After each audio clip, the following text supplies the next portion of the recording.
forced through. Good evening, Earth. This is Adam Sturch broadcasting from the Mushroom Mansion Taos, New Mexico, working on oil painting red, third in the primary triptych. Alright, I'm just going to continue blobbing right now, and with a smaller size brush to do some more detailed, oriented blobs. Here we go. The wings will tear off, but if it has been correctly designed, the Q force will maximize and then very suddenly plummet, and that's called breaking the sound barrier, and you're through. It's very clear that this culture is revving up to attempt the leap into hyperspace, and it's either going to succeed and we will become unrecognizable to ourselves and scatter through the galaxy as motes of light, or we will fail, and probably biology will cancel the R&D division on intelligent life and go back to ground squirrels, chipmunks, and monarch butterflies. That's worked so well for so long.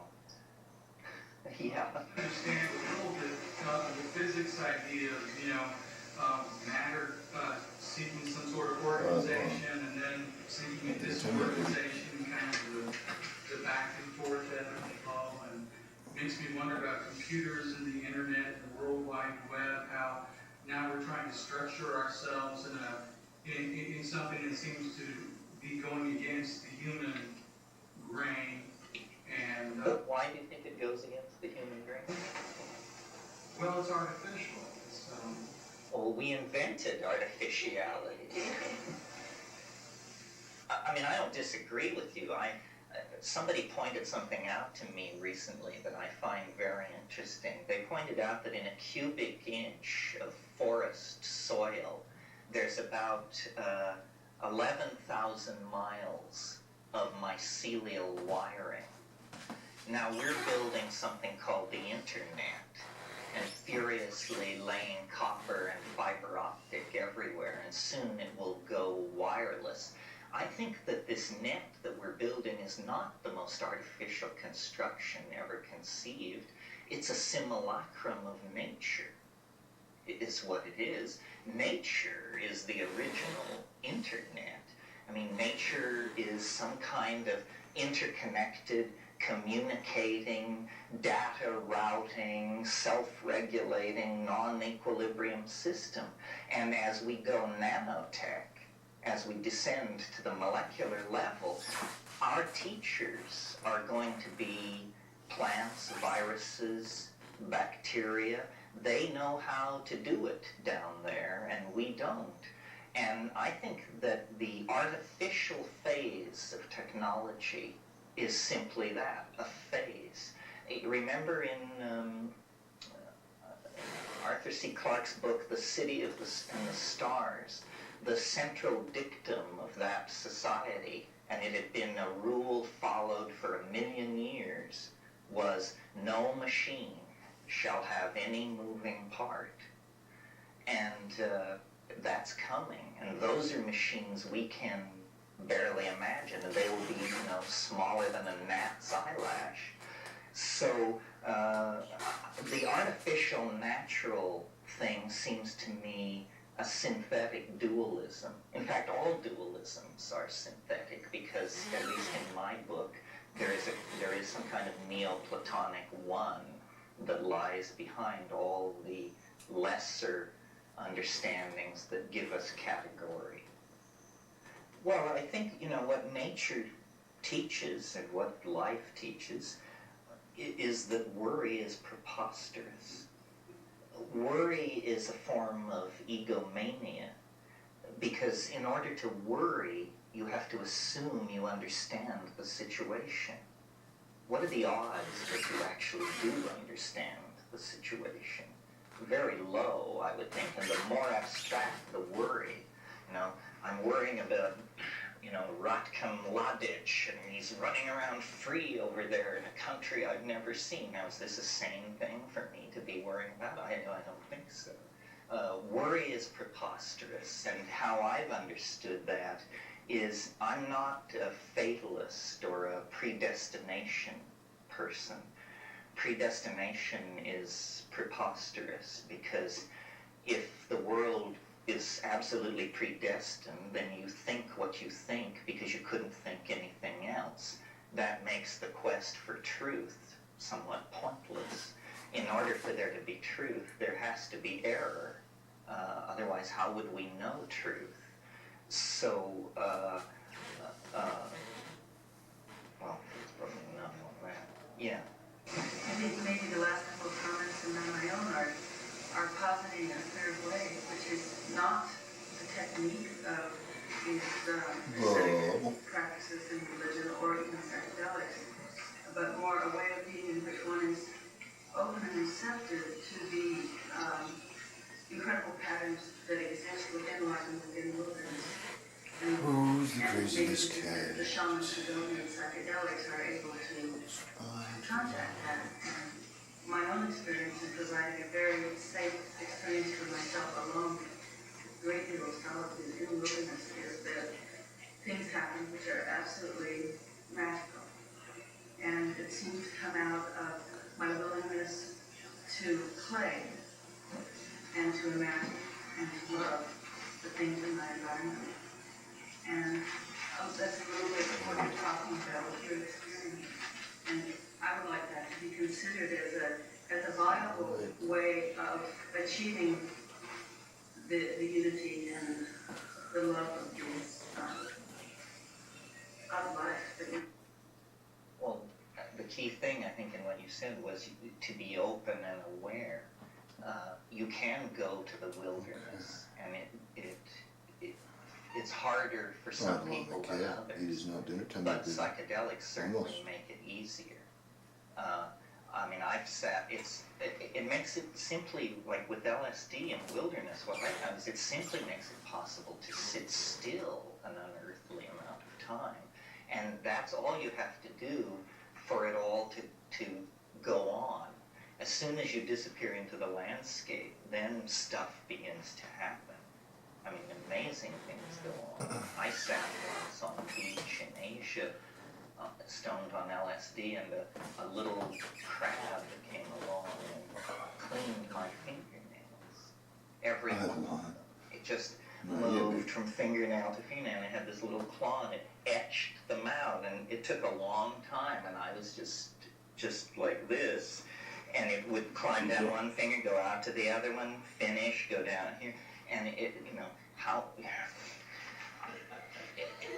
only Buddha or LSD can give you that kind of power to sit still. I think it's, and maybe I've misunderstood people, but I think it's a really weird construct to dichotomize humans from nature. We don't say that ants or the termites have separated themselves from nature by building a termite hill, which is a really good skyscraper for termites. And why all of a sudden when man goes out and builds a skyscraper and puts himself in it, he no longer participates in nature? It seems so strange to me. I mean, because we're in a terrarium. Well, like you can go leave. It's just we have it's such a weird thing to me to say that if you do certain things, sitting on the rock is in nature, sitting at the top of the World Trade Center is not. I mean, we can't judge that. We can't judge it. It just seems so strange.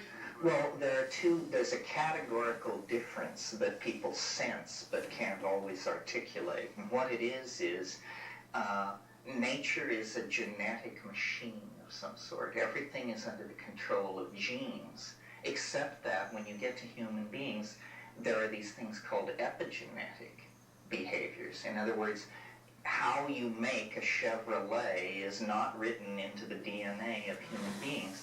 The anthill is a genetic program, but what we are is freakily out of control of our genetic heritage. We don't behave like automata. We speak many languages. That's unheard of. A species which has localized communication systems, and yet that's how we do it. There is no human universal way of communicating. We've culturally fragmented that. Pardon? Have local dialects? Yeah. Yeah, I mean, See, I think there's, I mean, and I don't want to get into huge arguments, but there's, you know. Oh no, don't be shy. Different tribes of gorilla craft nuts different.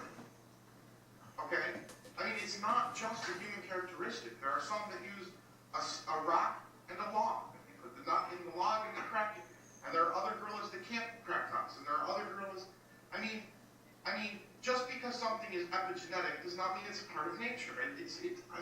No, I agree with you, but I say people sense this difference.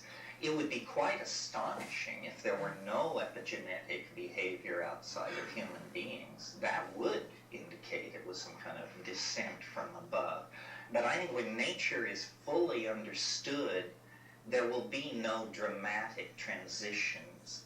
Everything is anticipated, everything is sort of, it begins as a theme and then rises to dominate the orchestra. The other and more exciting possibility is that we are entirely under the control of higher order genetic programming, and that history is a genetic process that has a purpose, and that it is like gestation or fruition or something, and a good example to have in your intellectual toolbox is the slime mold. Slime molds are these organisms which have a very peculiar life cycle. Let's cut in at a random point in their life cycle, and what we find are amoeba-like creatures, almost microscopic, living in the soil, the decaying leaves and stuff of the forest floor. They look like single-celled amoeba, but at a certain point, one of these individual amoeba undergoes some kind of stimulus. It's not well understood, and it begins to emit a chemical signal which says, "Come to where I am." And these amoeba, which may be spread out over a few square yards of the forest floor, they all begin to congregate at this spot where this chemical signal is being broadcast from. And as they arrive by the millions, the original cell and the first arrivals on the scene are literally lifted into the air by the arrival of millions and millions of individuals. And this thing forms, which is a couple of inches long and has a pointed stalk on it. And now we're looking at a macrophysical organism with a weight in grams.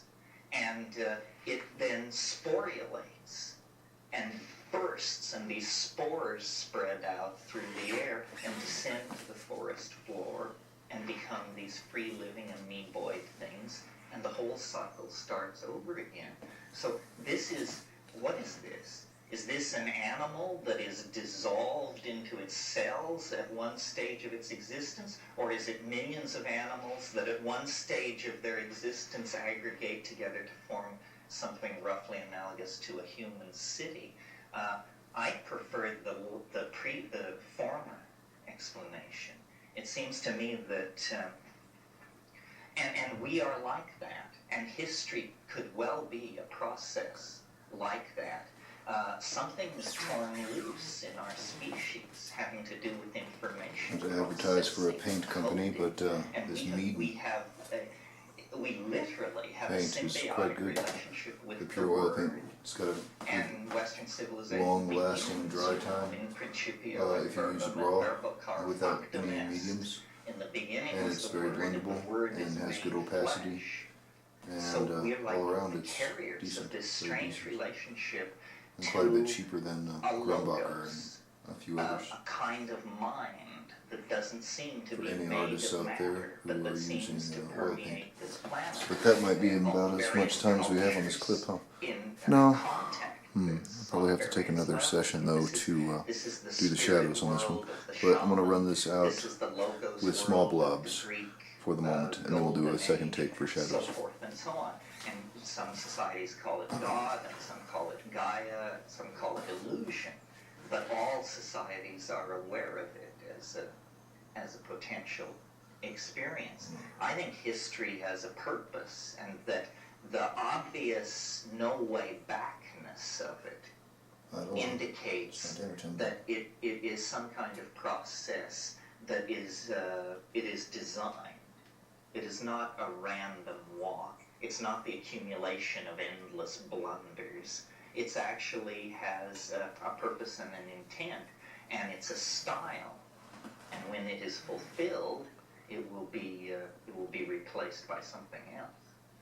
Yeah, do you all understand? The meme is kind of, you could say it's the basic, if genes are the basic units of biology, memes are the basic units of ideology and culture. So fascism is a meme. Madonna is a meme. All ideologies and all short-term cultural phenomena are memes, and these memes compete. Whatever happened to Boy George? That kind of thing, you know. Apparently, some go extinct, and they can be replicated. I mean, when I tell you, when you repeat my opinion, it means you have copied the meme in the same way that you could copy a gene. And when I write a book, I am replicating my inner memes and sending out thousands of copies, somewhat analogous to a virus. And so inside society, these memes are competing. That's what Buchanan means when he talks about cultural war. It's the meme war that he's talking about. Shall we be white, Christian, upright, rectitudinous human beings, or shall we be dope-smoking, homoerotic, blah, blah, blah, blah. These are all memes. And as you said very well, they compete. And the human world is an environment in which these memes compete. And hopefully over time there is some kind of maximization of something. I don't want to say progress, although casually people speak of progress, like we're supposed to believe that Heidegger is somehow has a deeper insight into reality than, I don't know, I wouldn't say Plato. That I don't think there's been progress there. But who what? Was a bad example. The psychedelic meme is a perfect example. I mean, that's a very strong, coherent, definable meme. It's been furiously suppressed, but continues to survive. It's a healthy meme. It's able to infect rapidly and spread through populations, and somehow they accrue some benefit to it, and so it's preserved. I don't know how we got off on this. Anybody else? Anything else? We still haven't really gotten to what I planned to talk about this morning, and we're almost done. That's a good sign. Well, it was basically just to make sure you're fully up to speed on the psychedelic options available, no pun intended. For example, if you have a problem with the illegality of some of these substances, then alpha salvinorin or salvia divinorum is a new plant and a new compound on the scene, not scheduled, not illegal, perfectly okay to grow, possess, advocate, give people, so forth and so on, and quite radical dislocation of the senses, in Rimbaud's phrase, occurs with this. It also has some interesting technical aspects to it, the most impressive being it's active at the 1 milligram level, 1,000 micrograms of this stuff, and it's smoked. So this is a 1 milligram smokable psychedelic that knocks the pins out from under you pretty dramatically for about 45 minutes. The leaf can be chewed, the plant can be grown as a house plant, so forth and so on. So that's one option that's available. The other thing you might, salvia divinorum, yeah. I'm growing some, might be able to, and so how do I do it? How do I? If you just want to take the leaf, get some big leaves, and there's some controversy about how much you need, or whether a lot is more than a little. But anyway, I took 35 grams. So but it was a huge mouthful, I must say. So try 20 grams and weigh it, remove the mid-vein so it loses volume, roll it up into a package and shove it in your mouth and lie down in darkness and slowly squeeze and chew it in order to expel this juice into your mouth, and lie still. And after about 15 or 20 minutes, you'll see what's called streaming, violet blobs of light sliding past your eyes. You see this after orgasm sometimes, and you see it in anticipation of psychedelics often. So that will happen. And about 3 minutes after that, it becomes dramatically visionary and quite bizarre. I mean, on a par with DMT, these stretching, sucking, liquid things, and very bright, the hallucinations. And interesting to me, I've never had this with any other compound. I was sitting in darkness in a house with a big pyramidal skylight and the moonlight shining in. The perfect circumstance for hallucinating with eyes open, with sharp edges against them. Alright, as you can see, that lays in quite a few new blobs. So I'm going to cut this here, and we'll go back for a second session for the shadows. Take 2. Actually, I think I'm going to reposition for a second take. It's a little bit glarish right there. Tunnels and recessional surfaces. How's that? So I find it quite fascinating. A little bit. And then to the chemist, it's extremely fascinating because it's Eidolon's very hungry. She keeps reminding me. unknown. Crouched down there, she took it as the opportunity to rub her face on my feet. It was very difficult not to laugh with cat whiskers on my toes. But we'll try another round because our dinner time is not for another hour. Very cold solvent chromatography, which is very precise and non-destructive. They're finding a whole family of these salvinorin compounds. And what this will lead to in terms of psychedelics, treatments for mental illness, who knows, you know? It's amazing that 30 years, 40 years into the psychedelic revolution, we would discover not a new compound, Sasha does that 3 times a week, but a new family, a new chemical family with psychoactivity. That's a new continent in the world of neuropsychopharmacology. And then the other thing is that people are doing that is very shamanic and challenging and good thing to do is you probably all know about ayahuasca, this South American combinatory thing where a monoamine oxidase inhibitor, Banisteriopsis caapi, is combined with a source of tryptamine, DMT, usually Psychotria viridis. And because of the MAO inhibition in the gut, the tryptamine, which would normally be destroyed at that point, it passes through into the bloodstream and then passes the blood-brain barrier. So you can make DMT orally active if you complex it with an MAO inhibitor. Well, a whole bunch of people have realized that in most environments in the world, there are tryptamine sources.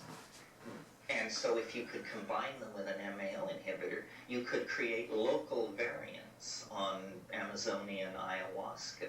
And they call this pharmahuasca, or anahuasca, meaning analog ayahuasca. And what people are doing is they're using pagamen harmala as the MAO inhibitor, the seeds of pagamen harmala. These are little black seeds, and you can get them from seed companies, or you can get them at Iranian markets, and they call it hurmal. And it's sold in Iranian markets to be thrown on hot charcoal to fumigate rooms. This is just a traditional use of it. It kills fleas. It's a very nice smelling thing and a kind of an incense. Well, if you take 2 grams of these little black seeds and grind them down, that will inhibit your MAO very effectively. And now, any DMT-containing plant that you orally ingest will become active. And it turns out that DMT is very, very common in nature. It's the commonest of all hallucinogens in nature. It occurs in numerous grasses, in leguminous trees. It occurs in the Rubiaceae. It occurs in the Myristicaceae.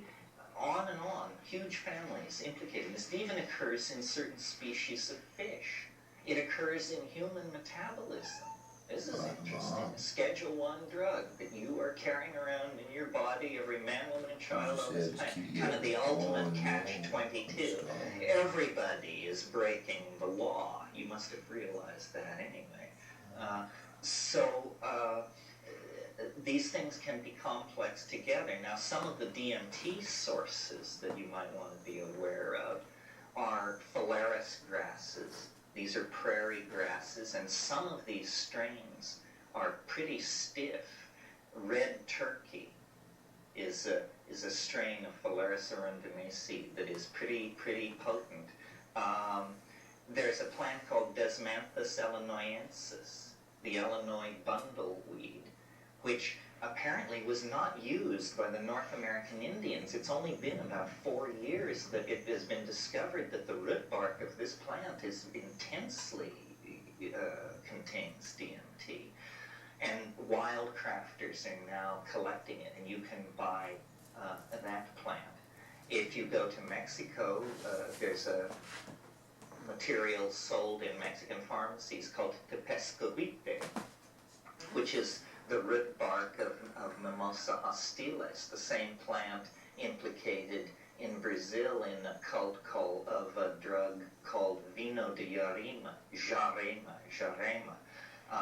That is a very mysterious and not well understood DMT preparation taken orally, apparently without an MAO inhibitor. Or the MAO inhibitor must also be present in the single plant from which it's prepared. Other sources of DMT, Lespedeza bicolor, that's a clover-like ground cover. Those are probably the main ones. So people are experimenting with these things and making pharmawaska, and in some cases getting off. I mean, there's a lot of clenched guts and hanging over the porcelain bowl in this line of research, but if you hit it right, you'll be very gratified. Yeah, well, that's the great thing about having an underground. You get human data that you could never get in a situation of government licensing because people are willing to take chances. I had a real bummer one time. I took half a dose of mushrooms and half a dose of ayahuasca. And it had me praying for mercy. It was not like anything I've seen some weird territory. But what this was apparent, as I analyzed it later, what must have been happening was short-term memory simply was not transcripting. And so I was sitting there, stoned out of my mind, and then this thought would come, something's wrong. Something's wrong. So then I would search through pulse, heartbeat, nothing's wrong. Say, oh, nothing's wrong, okay. And go back to the trip. 15 seconds later, something's wrong. Say, nothing's wrong. And it got loopier and loopier, and I remember that amazing scene in 2001 where the guy is outside the ship and he says, open the pod door, Hal. And he says, I can't do that, Dave. And I had this image of the molecular machinery jammed. I could almost see it. I could see the molecule locked in the synaptic receptor cleft, and it was like, and it was building toward panic. And I somehow got hold of myself, and I had a picture, which I'm sure you've all had this picture of myself in a locked ward somewhere. Just they check in once every 36 hours and wash down the walls. And then I just said, I'm just going to sit here until it leaves. And I did. And after about an hour of real hell, you could just almost feel it click and begin to drift out of the receptor, and then the pharmacodynamics of the thing coming. Said, oh, we're going to live to tell the tale, apparently. Yeah. There's a wildflower that grows in the spring in the fields in California that when I don't know the name of it, it's little purple flowers, and if the plant's allowed to continue to grow, it becomes a woody stemmed green leaf, sort of a sage green, with a stem of little purple flowers. I'm sure some of you must know what it is. They also come occasionally in yellow. When I walk through a field of those, I smell DMT. I know that DMT is there somewhere, but I have no idea. I'm sure you're right. I mean, there's a yellow flowering tropical bohemia in a bot garden near where I live in Hawaii, and the smell it just rivets you when you walk by. And many times I've been in the Amazon, like walking along a trail in the late afternoon, and suddenly it will just hit you. It's just, and strangely enough, smell is an incredibly imprecise sense. Standing in a jungle, smelling a strange smell and asking the question, what makes this smell? There are thousands of sources, you look around, you have no idea. But yeah, I think it occurs as a volatile in flowers, as some kind of an attractant. It has a sweet, sharp, indolic smell that's very piercing. Syrian rue is paganoharmonic. That plant I mentioned as the source of an MAO inhibitor. If you're interested in doing experiments, becoming a shaman/alchemist and experimenting with making your own pharmawaska, get Jonathan Ott's book called Ayahuasca Analogs. I think they have some copies here. And he describes his self-experiments, and it's a little book, very useful. It's very satisfying, I might say, to make your own stuff. I mean, I wrote a book with my brother years ago called Psilocybin, the Magic Mushroom Grower's Guide. Growing it is really a wonderful experience. I mean, I don't want to advocate it absolutely, because you could be dragged away to the can for years. There's that little detail. But absent that, the way you experience the organism when you grow it is incredible, because you take a $25 sack of rye, a human food, that's all it is. You buy it at the organic grocery, it's a human food.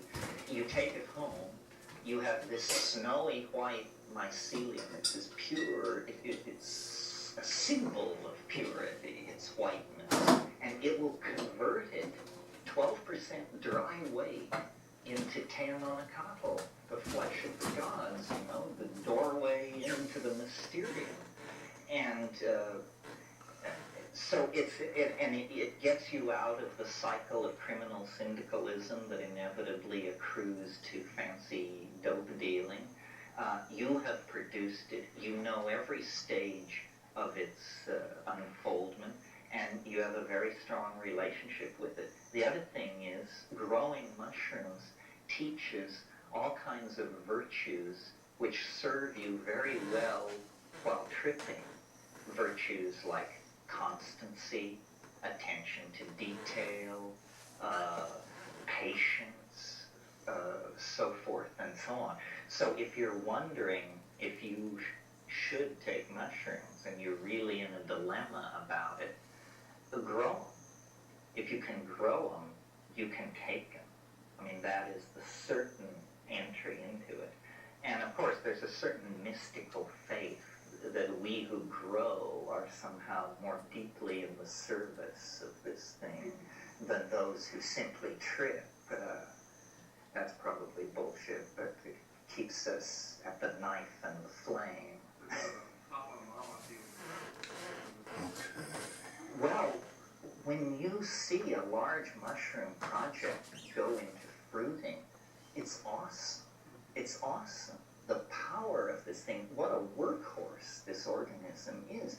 This thing it's so efficient. I mean, imagine 12% conversion of rye to psilocybin. To put that in perspective, that $25 bag of rye becomes $35,000 6 weeks later at current market prices. I mean, not to bring the mundane in here, but there's nothing wrong with feeding your children either, and staying off welfare and so forth and so on.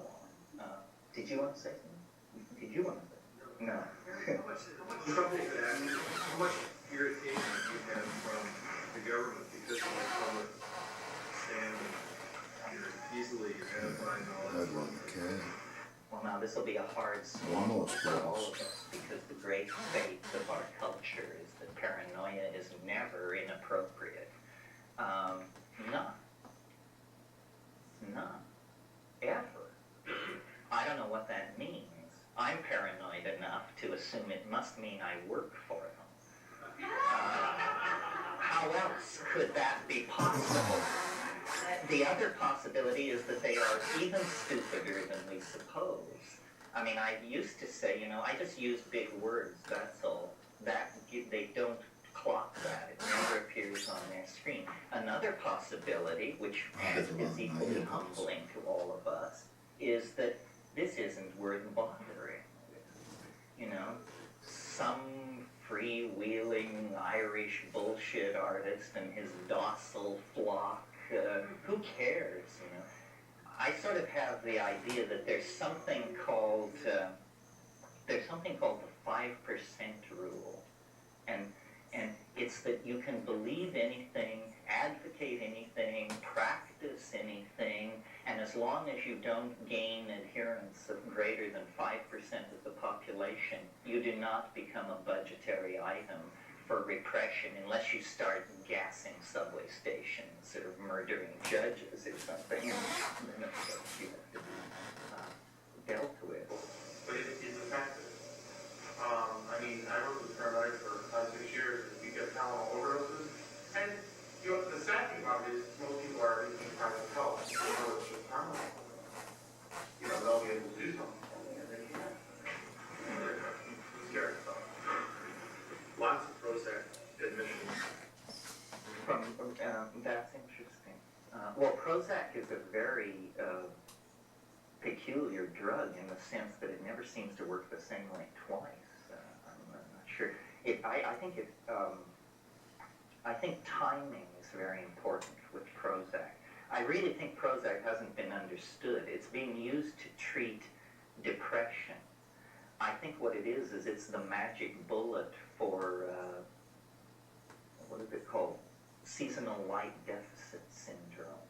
I just think we are not supposed to be living this far north, and that every year we go through a culturally managed depression called winter or holidays. And people say, why do I feel like shit? And there are a million reasons, but the real reason is because you're not in the tropics, dude. And I took Prozac in the past, and the feeling when everything was stripped away and said, what is this feeling that this drug gives me? It's the feeling that it's summertime. Your body tells you that it's the good old summertime. And, your body likes being told that. I think it's terrible. I live in Hawaii, and so I'm very aware every September, the media, of course, has a totally mainland cast. And so every September, the media starts talking about how, summer's over now, we're all going back to school, and, the sports are changing, and everything is changing. And you can just How's our time? We got 10 minutes. I think I can finish that. Over there, they're getting them ready for another winter. It's a lot of blobs. How fuzzy? What time is it? 7:30? We don't need to be hyped All right, about how we got well a half an hour. winter coming. Oh. So I think a lot of people are depressed in the wintertime. Okay, let's see. Let's go to this And one. of course, it's targeting serotonin I want to be- reuptake. And I want to be facing serotonin, right this is now. not air. I know. Serotonin has a complex light-mediated chemistry in the pineal. This is all about light, strangely enough. This serotonin deep pineal hydroxytryptamine chemistry. Melanin, which gives you your suntan, is a further breakdown product of melatonin, which is a conversion from serotonin to melatonin that goes on in the pineal, mediated by a harmine-like enzyme called adenosine by the physiologist, but called by the chemists 6-methoxytetrahydroharmalan. And there is actually a part of the optic pathway that breaks off and carries physical light into the center of your brain in order to drive this pineal chemistry. That's why light and depression are so dramatically linked. I mean, there's actually a lot, light actually gets into your pineal gland and there mediates certain chemical processes. Well, the morning has fled, as they always do.